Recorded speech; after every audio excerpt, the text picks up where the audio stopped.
teman-teman bela negara, teman-teman calon mahasiswa baru UPN Veteran Jakarta tahun 2025. Kembali lagi dalam program Yuk Kita Kepoin UPN VJ dalam episode Kilas Program Studi. Bersama saya Disa Priantini Kusuma, tapi teman-teman semuanya bisa menyapa saya dengan sapaan akrab Kak Sasa. Kita akan membahas lebih detail, lebih dekat lagi mengenai program studi yang ada di UPN Veteran Jakarta, khususnya program studi baru. Dan pada sesi ini saya tidak sendiri teman-teman, karena saya sudah ditemani dengan Kepala Program Studi Hukum Bisnis, yaitu Bapak Rianda Dirkareza SHMH. Halo Bapak, selamat siang. Siang. Gimana kabar Pak Rianda? Alhamdulillah sehat. Alhamdulillah sehat dan harus selalu semangat ya Pak ya. Tentunya dong. Untuk menyapa seluruh teman-teman calon mahasiswa baru dari Sabang sampai dengan Merauke. Baik Bapak, boleh dong sedikit perkenalan menyapa seluruh teman-teman calon mahasiswa baru dari seluruh Indonesia Bapak. Ya, halo, perkenalkan nama saya Rianda Dirkareza SHMH. Saya koordinator program studi program hukum bisnis. Oke, baik Bapak, boleh sedikit dijelaskan kepada adik-adik Camaba begitu tentang mungkin langsung saja ya kayak kelebihan dan keunggulan dari program studi baru dari hukum bisnis di UPN Veteran Jakarta ini. Ya, baik, mungkin aku cerita soal sejarahnya sedikit ya. Boleh. Jadi sebenarnya program hukum bisnis ini yang paling baru dan paling terakhir berdiri di Fakultas Hukum. Ini adalah wujud dari antusiasme mahasiswa program hukum yang ternyata sangat tinggi minat konsentrasi hukum bisnisnya. Jadi setengah dari mahasiswa program studi hukum itu mengambil konsentrasi hukum bisnis. Oh, jadi ini hanya konsentrasi tadinya ya tadinya Pak? hanya konsentrasi. Jadi mahasiswa Fakultas Hukum program sarjana itu ada 480. Ya. 220-nya itu mengambil konsentrasi hukum bisnis. Jadi melihat peluang ini, dekan kami memberikan arahan bahwa oh ya sudah, kenapa tidak kita dirikan program studi sendiri gitu. Tentu kelebihannya sangat banyak ya, Mbak Kak Sasa ya di sini. Kak Sasa. Tentu kelebihannya ini akan sangat mudah terserap oleh dunia industri dan kita juga menggunakan konsep baru integrasi antara pembangunan hukum berkelanjutan dengan nilai-nilai bela negara. Jadi harapan kita dengan adanya hukum bisnis ini akan lebih banyak ilmu-ilmu baru dan akan ada profesi baru yang lahir dari program studi hukum bisnis ini gitu. Contohnya Pak, profesi baru itu seperti apa? Nah, sebenarnya ini bukan profesi baru-baru banget ya. Cuma mungkin baru didengar oleh teman-teman calon mahasiswa nih, seperti konsultan kekayaan intelektual. Nah, itu kan profesi yang mungkin berbeda dengan advokat atau pengacara. Dan di sini salah satu keinginan kita melahirkan advokat atau pengacara yang berwawasan internasional. Karena Kak Sasa, kita ini salah satunya itu menekankan pembangunan berkelanjutan. Jadi ini kita nih paling SDGs nih ceritanya gitu. Dan kita juga punya konsentrasi juga. Oh, di dalam hukum bisnis. Program studi hukum bisnis. Jadi kalau ini kilas balik sedikit ya.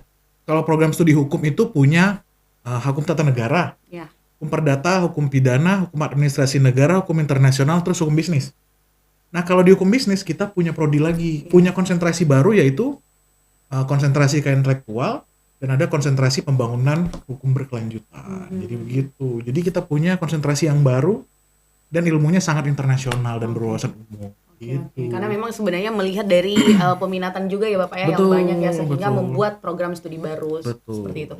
Oke Bapak, untuk mata kuliahnya, apalagi kan maksudnya orang-orang awam kayak kami begitu ya, kayak mata kuliah yang ada tuh di dalam prodi baru hukum bisnis tuh sekiranya tuh apa aja begitu Pak? Mungkin saya beritahu mata kuliah yang paling menarik ya. Ya, mata kuliah unggulan mungkin. Mata kuliah paling menarik di kami itu salah satunya ya tentu pembangunan hukum berkelanjutan. Selanjutnya ada manajemen kekayaan intelektual dalam dunia digital. Ada lagi mata kuliah yang cukup menarik nih, hukum pertambangan, hukum konstruksi. Terus kita punya mata kuliah yang paling dekat dengan SDGs nih. Contohnya ada green economy, blue economy, dan inklusi berkelanjutan. Nah, itu mata kuliah yang sangat dibutuhkan secara dunia industri dan juga sangat dibutuhkan dan disoroti oleh dunia internasional saat-saat ini. Jadi hukum yang sekarang itu terus berkembang nih Kak Sasa. Kita menjawab hal itu dengan mata kuliah yang terbaru. Gitu. Jadi memang lebih baru lagi ya. Jadi teman-teman juga pasti akan lebih semangat lagi kayak ada keilmuan baru begitu. Nah, kalau untuk ininya sendiri Bapak, kan tadi Bapak bilang mereka bisa mendapatkan pekerjaan yang baru, tidak hanya advokat dan lain sebagainya begitu. Nah, sebenarnya dari prodi hukum bisnis ini ada profil lulusan ini nggak yang ditargetkan begitu Bapak? Tentu. Kita punya beberapa ya. Yang pertama itu advokat berwawasan internasional. Yang kedua itu kita in-house counsel atau bahasa kerennya legal staff Oke. atau bahasa Indonesianya pegawai hukum di perusahaan. Iya. Nah. Ya saat ini udah banyak banget sih Pak Sudah legal staff hampir di semua perusahaan itu membutuhkan. itu pasti membutuhkan yang namanya legal staff. Bukan hanya di perusahaan, tentu di pemerintahan pun Iya. itu pasti membutuhkan legal Betul, staff. betul. Jadi ini sangat luas. Selanjutnya kita juga punya beberapa lagi yang lain nih, aparat penegak hukum. Kita juga punya profil lulusan sebagai peneliti. Jadi itu beberapa hal yang menjadi sorotan kita untuk ingin target kita bahwa mahasiswa harus mendapatkan pekerjaan seperti itu. Tentunya yang terbarukan tadi yang saya katakan adalah konsultan keintelektual. Meskipun di pemerintahan sekarang profesi keintelektual itu di Kementerian Hukum dan HAM sedang terjadi moratorium. Tetapi sertifikasi untuk konsultan keintelektual ini juga banyak di sektor swasta. Dan kita tahu ya, keintelektual ini ada di seluruh lini kehidupan kita, baik merek, hak cipta, paten, dan segala macam. Dan itu sangat dibutuhkan sekarang nih, khususnya di dunia R&D ya, Research and Development. Gitu, Kak Sasa. Oke Pak, karena melihat program studi hukum bisnis ini adalah prodi baru, begitu baru banget kan? Baru banget. Dan ini baru dibuka untuk SEMA. Betul. Nah, mungkin bisa dijelaskan sedikit ke teman-teman Camaba untuk prodi hukum bisnis ini sudah bekerja sama dengan mitra atau instansi apa begitu Bapak, sehingga mungkin teman-teman jauh bisa lebih tertarik begitu. Ya, tentunya kerjasama ini nggak mungkin bisa langsung kita laksanain di semester 1, semester 2 ya. Iya. Nah, kalau di kurikulum kita, itu apa yang akan kita laksanakan di semester 5 sampai dengan semester 7. Nah, ini menarik banget teman-teman, dengan dukungan Pak Rektor, dengan dukungan Pak Dekan, kita sudah bekerja sama dengan beberapa instansi internasional nih. Ada arbitrase internasional yang ada di Singapura, kita juga sudah bekerja sama dengan Walailak di Thailand, sudah dengan UiTM, Uniza di Malaysia, terus Kebangsaan Malaysia, kita sudah kerjasama untuk melakukan pertukaran pelajar, summer course, dan juga magang. Jadi saya harap mungkin akan banyak hal yang menarik ya yang akan kita lakukan nanti di semester 5 dan semester 7. Oke. Jadi sebenarnya rencana-rencana awalnya tuh sudah disusun Sudah sedemikian disusun, rupa begitu ya sudah Bapak ya. disusun. Untuk akreditasi, pasti kan banyak banget nih yang nanya tentang akreditasinya tuh apa sih Kak, Ya, Pak gitu. benar. Jadi karena ini prodi baru ya, tentunya nggak bisa langsung lompat jadi unggul dong. Tentu sekarang kita masih terakreditasi minimal atau siap terakreditasi yang dipersamakan dengan B. Dan setelah ada lulusan, tentu kita akan langsung melakukan akreditasi agar dapat mendapatkan hasil unggul tentunya. Oke. Jadi memang melalui beberapa proses dulu ya Tentu, Bapak ya, karena kan memang tentu. masih izin operasional dan lain sebagainya ya. Betul. Oke Bapak, persiapan apa begitu yang kiranya tim dari FH sendiri itu siapkan begitu untuk menerima mahasiswa-mahasiswa baru yang ada dari seluruh Indonesia yang memilih hukum bisnis ini nantinya? Baik, tentunya sarana prasarana terlebih dahulu nih ya. Ruang kelas kita juga sudah siapkan, lab-lab juga kita siapkan. Tentu kita punya banyak lab ya. Yes. Ada lab kontrak drafting, kita punya moot court, kita punya 3 moot court ya teman-teman, kita punya ruang baca dan lain sebagainya macamnya. Dan tentunya yang nggak kalah penting itu adalah SDM-nya. Dosen-dosennya juga kita sudah siapin.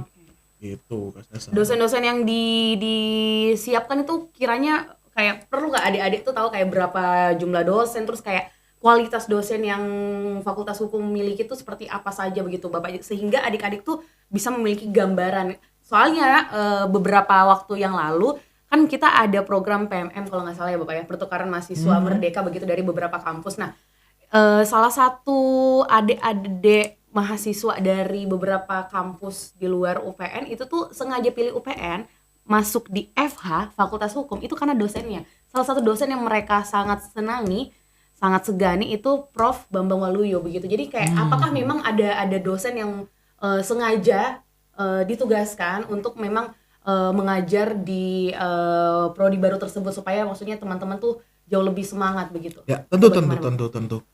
Nah, kita mungkin nggak mungkin bicara teknis di PD Dikti ya. Iya. Takutnya teman-teman yang nonton bingung nih. Iya. Di Fakultas Hukum sendiri ini punya 65 dosen. Iya. Dan kita punya 3 guru besar nih yang keren-keren. Ada Prof. Cipto, Prof. Taufik Rahman Syahuri, ada juga Prof. Bambang Waluyo tentunya yang kita banggakan. Nah, selain itu juga kita punya banyak doktor-doktor. Lalu untuk prodi hukum bisnis, nah khususnya semester 1 nih, bagi yang mau masuk nih, kita udah siapin juga nih, sesuai dengan standarnya, mata kuliah dasar. Nah, seperti pengantar ilmu hukum, pengantar hukum Indonesia, itu kita berikan kepada Prof. Cipto Setiadi. Karena beliau juga memang menguasai hal itu, ilmu negara.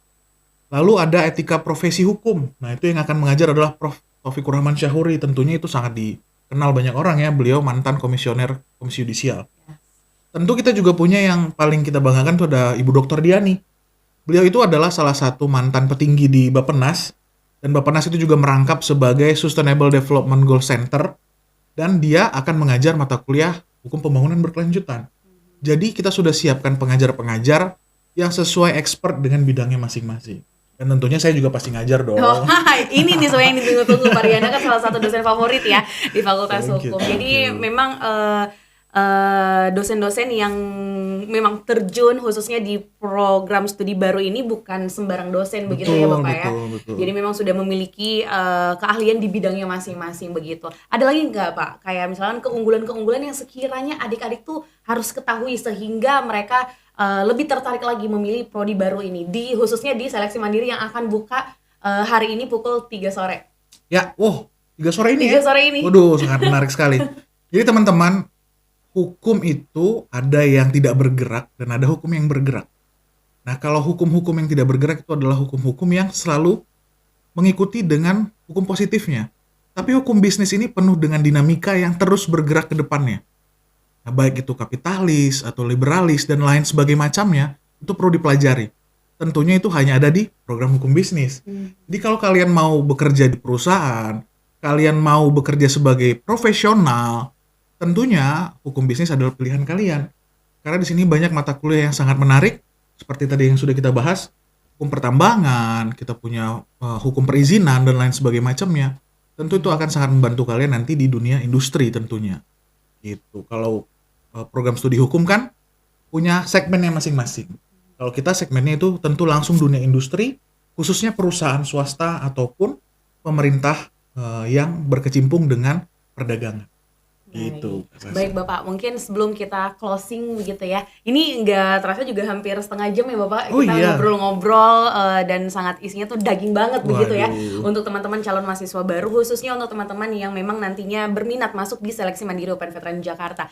Boleh dong Bapak ajakan nih untuk Bapak selaku kepala program studi, koordinator program studi hukum bisnis Fakultas Hukum UPN Veteran Jakarta, mengajak adik-adik calon mahasiswa baru UPN Veteran Jakarta untuk memilih prodi baru ini di seleksi mandiri. Ya, baik. Teman-teman, jangan lupa ya daftar nanti di SEMA untuk ikut seleksi di program studi hukum bisnis. Tentunya kita sudah memiliki mitra-mitra dan kita juga memiliki dosen-dosen yang sangat keren. Kita punya 3 profesor, kita punya Ibu Dr. Diani, kita punya dokter-dokter juga yang lain yang bisa mengajar sesuai dengan expertnya. Tentu kami tunggu kedatangan kalian dan semoga lulus seleksi mandiri nanti. Yeay, terima kasih Pak Rianda untuk waktunya dan insight-insightnya yang sangat jelas sekali ya mengenai program studi baru di UPN Veteran Jakarta, yaitu hukum bisnis. Baik teman-teman, itu dia tadi bincang-bincang singkat kita dan santai kita terkait program studi baru di UPN Veteran Jakarta. Sampai jumpa di program kita, yaitu di Yuk Kita Kepoin UPN VJ, dari berbagai episode yang tentunya sangat keren banget. Jadi untuk teman-teman, saya Disa Priyantin Kusuma, atau teman-teman bisa sapa saya dengan sapaan akrab Kasasa, dan koordinator program studi hukum bisnis Pak Rianda, mohon izin pamit undur diri. Mohon maaf bila sekiranya ada kata-kata yang kurang berkenan. Izin kami tutup dengan salam, wabillahi taufiq wal hidayah. Wassalamualaikum warahmatullahi wabarakatuh. UPN Veteran Jakarta, salam bela negara. Oke. Terima kasih ya Bapak sekali lagi dengan senang hati.